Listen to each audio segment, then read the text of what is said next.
The 1929 stock market crash is one of the biggest financial tragedies in history, although through perseverance and leadership, America triumphed with the help of Franklin Delano Roosevelt's leadership and World War II. During the Roaring Twenties, the Dow Jones reached its peak and doubled from 1926 to 1929 as 8% of U.S. Americans owned stock. America's financial district was at its height. Due to overly positive excess speculation, the market became slightly unstable and created a bubble that was ready to pop. People became tempted to sell off their stock. On October 24th, 1929, which was a Thursday, the bubble popped and the markets crashed. AT&T and GE saw stock prices fall. Many blue chip stocks and the Dow Jones plummeted.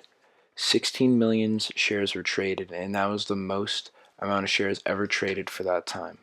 Too many people wanted out of the failing market. Small investors lost everything. 5 days later, another scare in the market happened, and over $1 billion were lost. The phrase bulls to bears became very popular during this time because investors are willing to sell even though they are losing money. The more people sold stock, the farther the market fell. Banks failed, and the expectations of stocks were also failing, which led us on more decline. People attempted to buy back stock, but only furthered their losses. Coworkers were forced to leave companies because of this crash. Half of broker employees were wiped out. So many calls were being made during this time that the phone lines were jammed up. The Federal Reserve did not react to the bank failures and became unstable, which was also a main part of this crash. J.P. Morgan attempted to help the government, but attempts had minuscule effects and only postponed the crash for a few days. Another group of bankers tried to improve the market while buying stock in it, although it had no increase. There were attempts of slowing the selling of stock, but they failed. After 7 months, the end of crashes happened because there was not enough market activity. This shows how the market behavior during this time led to widespread panic throughout America, which would send us into a financial divot. During this time, beggars became more popular due to the wealth lost in the market. There was a lot of political stress. Bankers and brokers went into a fray, and one investor named John C. Schwitzgebel even killed himself. Loans were undertaking massive withdrawals. 1932 hit another low in the Depression. People with jobs in finance were very low paying. Stocks became overpriced, which also damaged the market. This transformed business relationships and pre-war finance. Brokers believed the markets would go back up in a few months, but were wrong. The media and news published about failure in the economy, which worried America more. 2 weeks after the crash, stocks were down 37.5%. Unemployment led to less production and consumption. Unemployment rates rose and stood risen, which also led into the Great Depression. Corporate bonds were also downgraded. The flow of immigrants decreased, which also made it harder to recover. Construction peaked 3 years ago, but now is falling during the Depression. On the streets of New York City, there were hordes of beggars. Men, women, and children went hungry and were jobless and couldn't support themselves. The automobile industry halted as people were selling cars on the street because they had nothing else to give.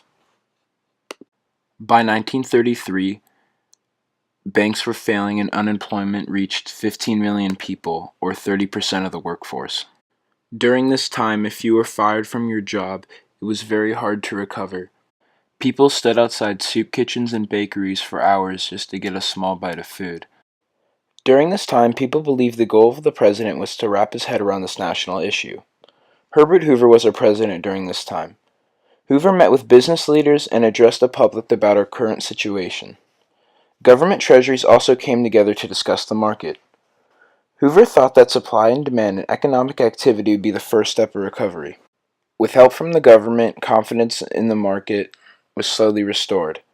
Over time, there was more activity within the stock market. Also, the Dow Jones slowly rose again and again. As Hoover's 4 years in presidency ended, we elected Franklin Delano Roosevelt, who would help us persevere through this rough era and get us out of the Great Depression. Here is a short clip of FDR's inaugurational speech where he says the famous quote, "We have nothing to fear except fear itself."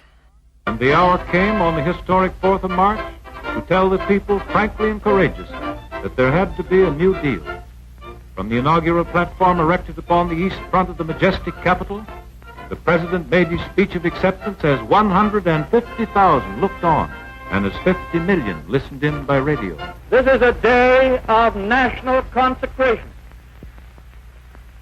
And I am certain that on this day my fellow Americans expect that on my induction into the presidency, I will address them with a candor and a decision which the present situation of our people impels.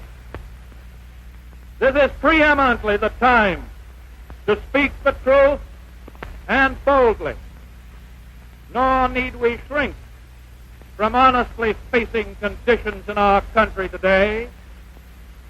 This great nation will endure as it has endured, will revive and will prosper. So first of all, let me assert my firm belief that the only thing we have to fear is fear itself, nameless, unreasoning, unjustified terror, which paralyzes needed effort to convert retreat into advance.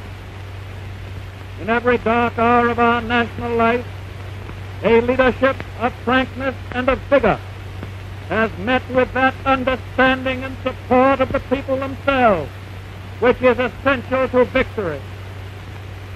And I am convinced that you will again give that support to leadership in these critical days.